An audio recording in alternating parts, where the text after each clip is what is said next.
Hello everyone out there in YouTube land, my name is Will, this is Will of the Nerds, and we're back with another deck tech video. And today, well, as you can see, we did Rise of the Phoenix. If you get that reference, cool on you, you can be my friend. If not, it is a song, so look it up. And board deck, Eldrazi Control, and Devils. These are the last four I did. I pulled 4 new decks. So I'm going to record 4 videos today, so keep an eye out for the next 4 weeks for these decks coming out. And I might change it up a little bit if I can find a place to put Force of Will deck techs. I'm definitely going to do that. And then once I start getting more into Yu-Gi-Oh! Once I get my Yu-Gi-Oh! Collection more organized, I might go through and do Yu-Gi-Oh! Decks also. So if you guys have any idea of where to put your Yu-Gi-Oh! Deck techs or Force of Will deck techs, if you're into that, let me know. And I do plan on having what do you call it, Flesh and Blood also. And once I get some money, I'm still looking to sell some Magic cards, so if any of you guys are interested or know anybody, let me know. So yeah, I actually think once I get a few more subscribers, maybe I'll post singles somewhere, maybe make like a page on TCG Player or something like that so I can sell cards. If that's something you guys would be interested in, or trading or anything like that, because I do kind of eventually want to build a community like that to where we can trade cards. It doesn't matter what it is, if it's Dragon Ball Z cards or Magic cards. Like, I know some people just like collecting some cards. Like, I have cards here that I don't need, and if you have cards that you don't need and you want to trade, I eventually want to maybe have a private Discord for that, or maybe start a website or something for that, but that's probably a good ways down the road. But if that's something that you guys are interested in, let me know, show your support, and I can start trying to work some stuff out now. But we are going to get into the new deck here, and this one is Vampire Lifegain. I have not played this in a while, so I'm not 100% sure how much life gain is really in it. It obviously has vampires. So, yeah, there's that. And like always, we're going to go through and do the mana base first. So, give me a second to sort all of that out. And it is a black-white deck, because obviously a lot of life gain is in white. But vampires are mainly black, and they do come with lifelink. So, that's why it's Orzhov colors.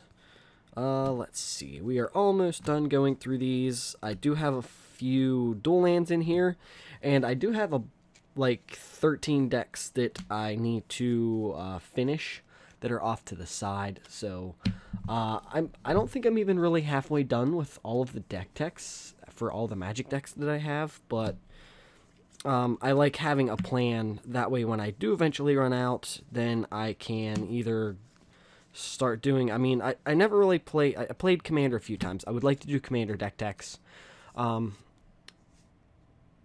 none of my friends play Commander, so if I make the deck techs, it's going to be like Commander decks that I would like to see, or I would like to play if I eventually ever get the money to build them. So, with that off to the side, we're going to start getting into this. So we have, like I said, this is an Orzhov deck. So we have, of course, Orzhov Guildgate. Orzhov Guildgate, we have 4 of them. So we're just going to plop that down and then just do that.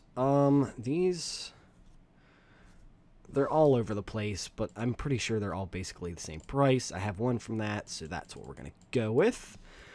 And that is done. Where do I want to put them? I want to put them there. Kind of out of the way. And I guess planes are next. So we have 1, 2, 3, 4, 5, 6, 7, 8. 8 planes. And let's go down here. Boom. 8. Enter. And we have swamps. We have 1, 2, 3, 4, 5, 6, 8 swamps too.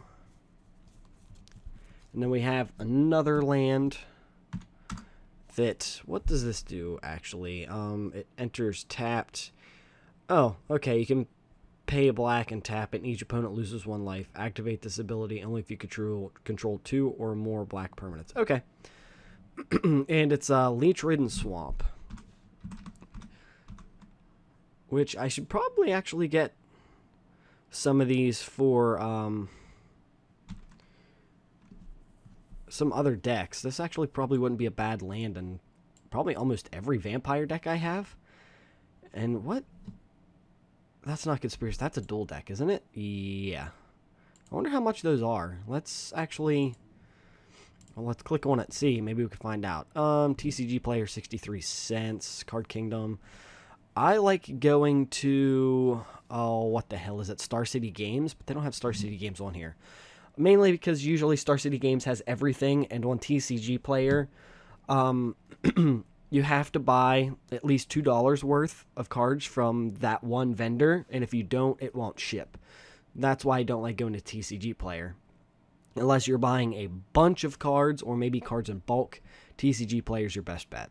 But I like Star City Games. Card Kingdom isn't bad. They're a little more expensive, but they're going to have the cards, and you're not going to have to pay like 5 different shipping prices, and you're not going to have to worry about finding cards from vendors and maybe paying more because that vendor is selling it for more just to get to that $2 shipping, or get that $2 price just so it will ship. Okay, so we'll separate the white cards first, and we'll go over them. I don't think there's a whole lot of just plain white cards. I think there's more black cards. There is some Orzhov colored cards.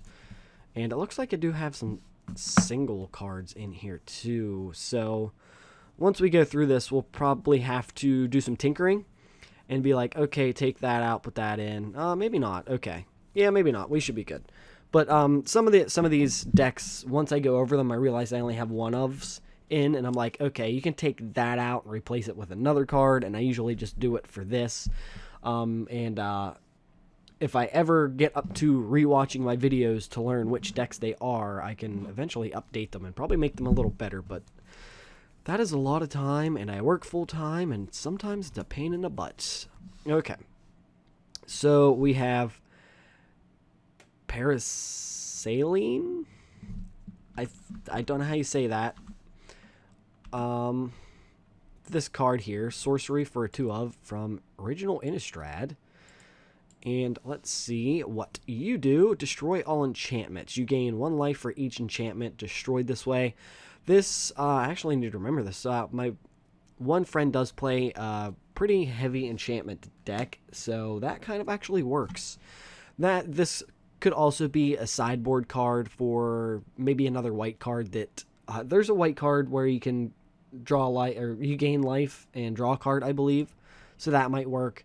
Or there's a colorless card that just came out, Strixhaven, where it's gain 2 life, search for a land and draw a card, or play an extra land and draw a card, something like that. So like that's something you can put on a sideboard to probably swap out.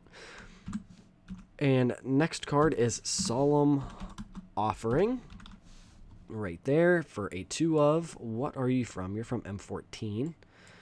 All right, Solemn Offering from Core Set 14. I think it destroys an enchantment, artifact or enchantment, and gain 4 life. So we are starting right out of the gate gaining some life. The next card is a creature card. It is our first vampire, Inspiring Cleric. Well, there's a lot of inspiring going on here. This is what? Exelon? Rivals? It's Exelon. Okay. And what do you do? When it enters the battlefield, you gain 4 life. So, nice, simple. It's a 3/2, 3-drop, but you gain 4 life when it comes out. So, there's that.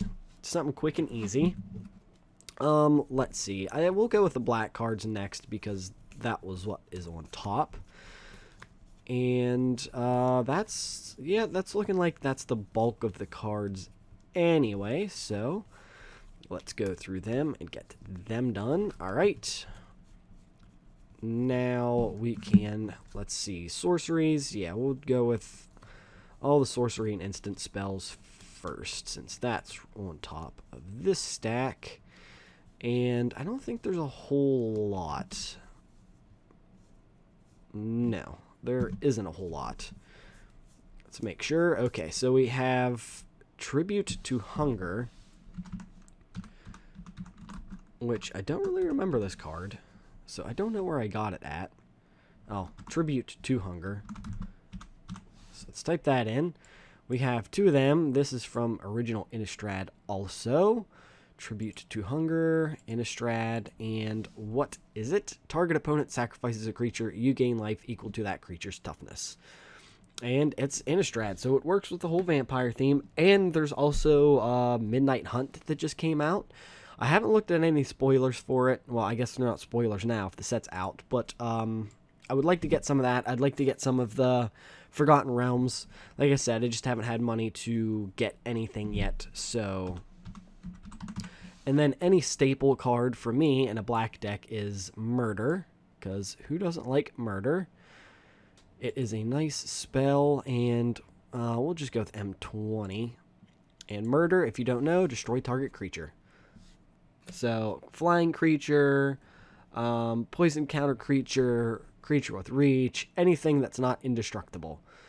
So, that is nice. It gets that big creature out of the way and lets you keep dealing damage and gaining life. And next card is Asphyxiate. This is what? Born of the Gods? Journey to Nyx? Born of the Gods. Right the first time. Oh, wow, that's only 6 cents. Destroy target untapped creature, which you could take this out for Murder if you want. I think I didn't have enough Murders, so I had to throw Asphyxiate in there. I actually kind of like Tribute to Hunger, so I would throw another 2 of them in there. Just make a playset of Tribute to Hunger. Then you gain some life when they sacrifice a creature. Okay, so we do have some legendary creatures in here. I don't think there's a whole lot. At least not in black. I think most of the legendary creatures are in the Orzhov colors, but we'll go with the one black creature here. And it is, how do you say your name? Kalites, Traitor of Get. Okay, so it's the second one here. That's Zendikar or Zendikar Rising. I need to find you. There you are. Oath of the Gatewatch. That's right. I don't know why I said Zendikar Rising. It always comes to mind for the first set, but it is not. It's the last set.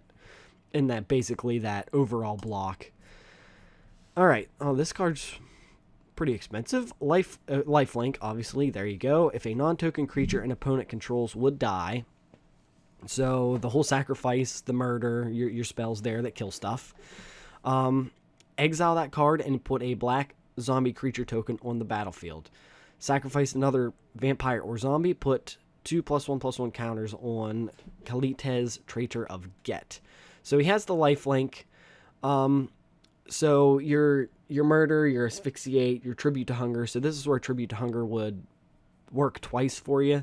They have to sacrifice a creature, and if it's a non-token creature, it'll trigger his effect, but you'll gain life and trigger his effect. And then there's not a whole lot of token creation in here. But you can do, I think you can, before like combat ends, in response, you can sacrifice your creature and then make him stronger. So you could do that before your creature dies from combat, I believe. So you can make him stronger. He's in there to be like probably not the biggest creature, but more of like a distraction for the Orzhov creatures that we'll be getting into. Okay, so let's go. We have Bloodline Necromancer next, which I think some of these are in some of the other vampire decks I have. And most of these vampires seem like staples for vampire decks in general. Okay, so we have Bloodline Necromancer. It's from Commander, so it is more than likely not legal in this deck. for modern, but I don't think it really does a whole lot. When it enters the battlefield, you may return target vampire or wizard creature card from your graveyard to the battlefield. I mean, it's a 5-drop, so in modern, it kind of, like, it could swing the game a lot, but since it's a 5-drop for only a 3/2, if you don't have any powerful creatures in your graveyard, then it's not really going to help you much. I think I just needed a vampire with lifelink, and that's why it's in there, and the other ability kind of really helps. So you could sacrifice, and you have a way to get a vampire back. All right. Excuse me. On to the next. And this one, to me, is a staple in any vampire deck. I have another card in here that should be a staple in any vampire deck, in my opinion. We have Vampire Nighthawk. We have a 2 of, and it is from the dual deck, I believe. Is it a dual deck? I thought it was. Yeah. And flying, Death Touch, and Lifelink. That's, in my opinion, why it should be a staple in any vampire deck. It has flying, which is nice. If you get it out turn 3, it's going to kill any other creature out with flying if it's bigger than it, and you'll gain some life from it. So it has a lot of abilities for a 3-drop, and in my opinion, it should be a vampire staple in any vampire deck. It should be in a vampire deck. All right, next one is, it's another rare card, and it's not a legendary, though, but we only have 2 of. It is Malakir. Oops, not Malakir. Malakir. Well, I guess I should click on the thing to type, huh? Malakir. And I need to learn how to type, too. Blood Witch. Blood Witch. There we go. You're from the commander, but it looks like it's from Worldwake, so it should be modern legal. Okay, it's from Zendikar, which means it is modern legal. Oh, excuse me. Flying, protection from white. The flying is what you need. Protection from white depends on who you're going to play as, or play against, I should say. When it enters the battlefield, each opponent loses life equal to the number of vampires you control. You gain life equal to the life lost this way. So that could be a massive swing. I had a card like this in another deck. Exsanguinate, I think, where you pay into it. Each opponent loses life, and you gain life equal to the life lost that way. And if you can keep some vampires out, she'll do a little bit of work. Probably not going to do a whole lot of work, but you're probably going to be able to get maybe 2 to 4 life altogether from your opponent with that. And this is a fairly newer card, and I feel like this should be a new vampire staple. I say new. It's been a few years now. It's been a couple years now. Epicure of Blood for a 2 of. It came out in 2019. But it is whenever you gain life, each opponent loses 1 life. So if you play any kind of life gain deck or any kind of drain deck, this should be a staple in it. I feel like it should be a staple in a vampire deck because a lot of vampires have lifelink or death touch. So chances are he'll do a little bit of work. He might not do the most, but he's pretty tough at a 4/4. So, and he gains you life if they lose life. Excuse me. If you gain life, they lose life. Okay. A Markov Patrician? Yeah, Patrician. I can't read. Markov Patrician from Innistrad. Where are you? I'm sorry that I keep coughing or whatever that thing is called. I can't remember what it is off the top of my head. Okay, so lifelink 3/1. She's probably not going to last very long. I think it's probably in there just for kind of a quicker drop, just to get out, block, gain some quick life. And she's probably just a vampire had. This one is pretty easy to get. I think this one's really available in a lot of sets. It can be a staple vampire. This one's kind of like, if you're starting out playing, this is kind of like a base card you can get, kind of like the last card. She just has lifelink. What is this? This is from Conspiracy. Taken Crown. Okay. Child of Night. She has lifelink. It's a 2-drop, 2/1. So, there you go. Again, available in a lot of things. Dirt cheap. Not really a vampire staple, but it's one of those things that if you're starting to play, you'll probably see that card, especially if you have a Lifegain deck. This next one, in my opinion, goes back to definitely something you would probably want in a vampire deck. Gifted Aetherborn. I really enjoy this card. I don't think I enjoyed it as much when it first came out until I started getting a little more into Magic and playing a lot more often. It's Death Touch and Lifelink, but it's a 2-drop. So 2-drop, you get 2 effects, and it's a 2/3. So it's good for what it's worth, in my opinion. All right, so now we are on to the big cards of the deck, the Orzhov colored cards. And let's see, I think they're all creatures.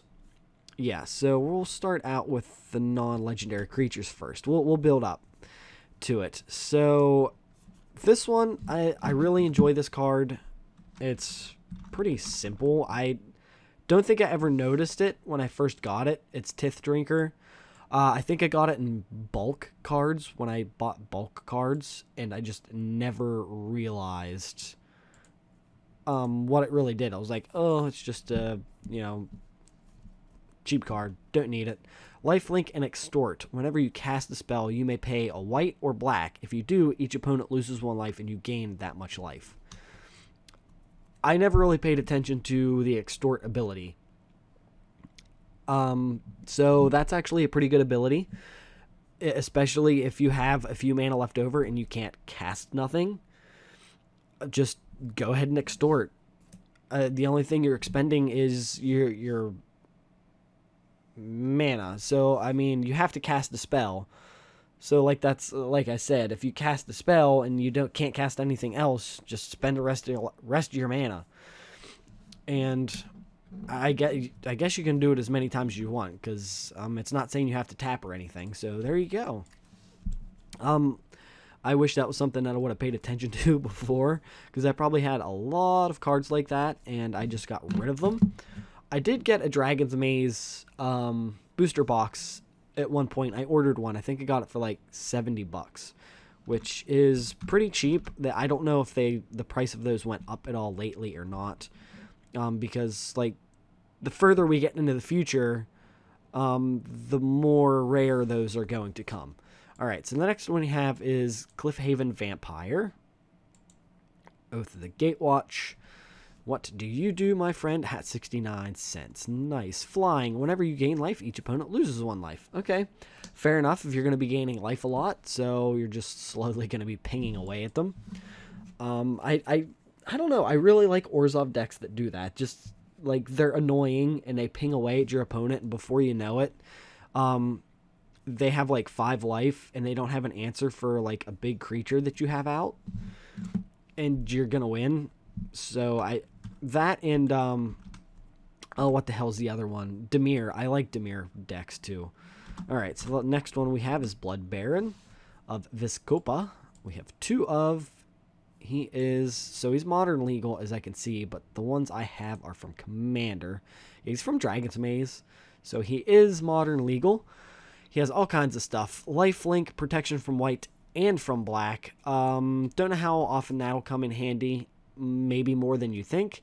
As long as you have 30 or more life and an opponent has 10 or less life, Blood Baron of Viscopa gets a +6/+6 and has flying. I don't know how often that's going to translate, but you have a vampire life gain deck, so, I mean, I don't know if you'll be able to get over 30 a lot, and if you are over 30, it might not stick a lot, but he has a lot, and if you're pinging and your opponent's not paying attention, he could become a very big threat. He's not unblockable, but the flying might help. Next we only have a few cards left, as you can see. Rvad, the Cursed, and he's from Dominaria. He's from Dominaria. There we go. And you do what? Death Touch, Lifelink, other legendary creatures you control get a +2/+2. There's not a whole lot of legendary creatures in here, but again, the Death Touch and Lifelink, he's in here with a Lifelink. And there's enough legendary creatures in here to where that +2/+2 will get a little annoying. He doesn't do it himself, but there's like 4 or 5 other legendary creatures in here, so it gives them that little bit of a boost. And then we have Vana, A Butcher of Magon, and I believe I really like this card, but it's expensive and I couldn't afford any more for other decks. Okay, it went down. I think it used to be like $10 or $11, but it has been a while since Exelon came out and is no longer in standard. So there's that. Vigilance, Lifelink, pay 7 life, destroy target non-land permanent, activate this ability only during your turn. Okay, Vigilance and Lifelink is what I like. If you have a surplus of life, then you can destroy a permanent, Planeswalker, probably, that's giving you fits. Would be nice. I know my friend had a Gideon Planeswalker out, so if I had the extra life to do it, I would definitely probably get rid of it. Okay, so there's all of that. We're going to hit save. We're going to go through this whole spiel again. Okay, 28 creatures, 6 sorceries, 4 instants, 22 lands. There might be a couple cards that maybe you can take out and throw a couple more lands in here, but I don't think I've ever really had any problems with land in this. Details. Mana distributions, almost 50-50. Okay, yeah, because I have the leech-ridden swamps, that's why. Mana distribution, mana source, so 16 sources, 16 from white and 44 black, which means you might want to throw maybe a little more black in there, but the dual lands tap for each, so it don't really matter. What is our most expensive card here? So we got 24, and that's Kalita's Trader of Get. He's $12 a piece. So there's your most expensive card, and it's 55, but let's look at the lands here. They're actually not terrible, but okay, so it's like a $54 deck, $53 deck, minus some of the lands. Again, like, don't pay that much for land. Look at the visual spoilers one more time. There you go. Those are some pretty swamps, but I don't have anything from this set. I don't know what set this is, to be honest. AFR? I don't know what AFR stands for. I'm trying to think, and I don't remember. Forgotten Realms? Is that what it is? Maybe. Okay. So let's look at the starting hand. We're already pushing almost a half hour, so we're not going to stick too long into this. But there you go. You have your Orzhov Guildgate to start off, so you can draw another card. Nothing to play, really, so there you go. Go ahead and play your other Orzhov Guildgate. Leech-ridden Swamp. It enters tapped. Again, nothing really to play, so there you go. Turn 3. Let's play my swamp. We have 4 mana available. There's nothing really to do unless you want to play Murder, but if nobody has a big threat out, there's no point playing Murder. But you can, this turn, start playing some stuff. So play your other swamp. Enters the battlefield each. So let's hold on to that card. There's no point playing that one. There's no point playing this one. This might be your best bet. Or this might be your best bet. I'm going to play Vana. So you tap all your mana, play Vana. You can add another card. Play it this turn. Play Rvad the Cursed, which is a nice top deck. So make her bigger threat. She's a 6/6. You're going to start gaining some life now. You can attack. You're going to gain 6 life. She's not going to tap. So let's say if you lost a little bit of life, you're over your starting life right now. I'm not even going to try to add up life. Swamp. Let's see. What is a nice threat here? Blood Baron of Viscopa? Probably. I don't know if you're really going to lose anything yet by turn 6. Leech-ridden Swamp. Each opponent loses one. Activate this ability only if you control 2 or more black permanents.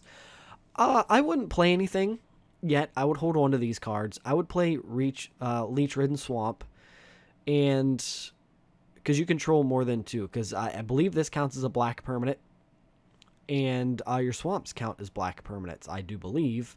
Because as long as they have a black mana symbol in them, I believe they count as a black permanent, and they also count as a white permanent. So there you go. You gain a little bit of life. No, they lose life, right? Yep, each opponent loses 1 life, so slowly pinging. And you're gaining life. I would have attacked with Vana, because of course. And Blood Baron, he might be close to getting his thing now if you're going to attack with Vana and gain 6 life. At this point, you might have enough of a threat on the field to play Murder. And then if you have, let's see, like if you tap your sources here for black and you tap your white, then you have, oh yeah, you have enough swamps left over. You can do both your Leech-ridden Swamps and sap 2 life. There you go, Vampire Nighthawk. I mean, you're, like, I'm mainly paying attention to the life gain in this, but, like, you get the point. Because I don't want to push too much here. Even if there's nothing here, you could probably play that just to gain the 4 life. But I'm assuming at this point you might have over 30 life, so Blood Baron of Viscopa becomes a big threat. They might not have less than 10 life, though. If you're pinging with Vana, if she had Trample, that might be a bigger threat, but adding a little splash of green in here just to give her Trample is a bit much. We will just go to the probabilities and let it there. So if you guys could please like, subscribe, share, hit that bell icon. That way you get notified every time I upload a new video. You can follow me over on Facebook and Twitter. The links to those are in the description. I do have a Discord now. My name on Discord, it's Will of the Nerds 3636. If I can find a way to get a link for that, that's going to be in the description. I don't know where to grab a link on Discord. But once I figure it out, I can do that. I know there's probably a way, and I'm not very smart. You know that. But we will let it go there. So I'll see you guys on the next one.